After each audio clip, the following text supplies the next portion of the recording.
যে নিম্নচাপটা তৈরি হয়েছিল বর্তমানে এটা উত্তর ঝাড়খণ্ড সংলগ্ন দক্ষিণ বিহারের কাছাকাছি অবস্থান করছে একটা সুস্পষ্ট নিম্নচাপ হিসেবে।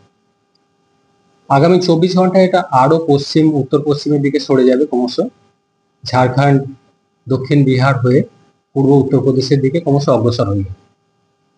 এর ফলে দক্ষিণবঙ্গে প্রভাব মেনলি আজকের দিনটায় কিছুটা বেশি থাকার সম্ভাবনা রয়েছে, সেটাও মেনলি পশ্চিমের দিকে কয়েকটা জেলা এবং সেই সাথে বিশেষ করে পুরুলিয়া, বাঁকুড়া, পূর্ব পশ্চিম বর্ধমান, বীরভূম, মুর্শিদাবাদ এবং নদিয়া, মেনলি এই জেলাগুলোর কিছুটা প্রভাব বেশি থাকার সম্ভাবনা রয়েছে আজকের দিনটা 15 তারিখ। দু এক জায়গায় ভারী বৃষ্টির সম্ভাবনা রয়েছে এই জেলাগুলো। দক্ষিণবঙ্গের অন্যান্য জেলাগুলোয় 15 তারিখে হালকা থেকে মাঝারি ধরনের বৃষ্টিপাতের সম্ভাবনা থাকছে। 16 তারিখে ভারী বৃষ্টিপাতের সম্ভাবনা থাকছে না, মেনলি হালকা থেকে মাঝারি ধরনের বৃষ্টিপাতের সম্ভাবনা থাকছে দক্ষিণবঙ্গের জেলাগুলো।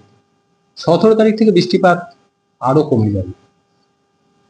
17 তারিখ থেকে পরবর্তী 4-5 দিন প্রায় 21 তারিখ পর্যন্ত প্রধানত হালকা ধরনের বৃষ্টিপাতের সম্ভাবনা থাকবে দক্ষিণবঙ্গের জেলাগুলো।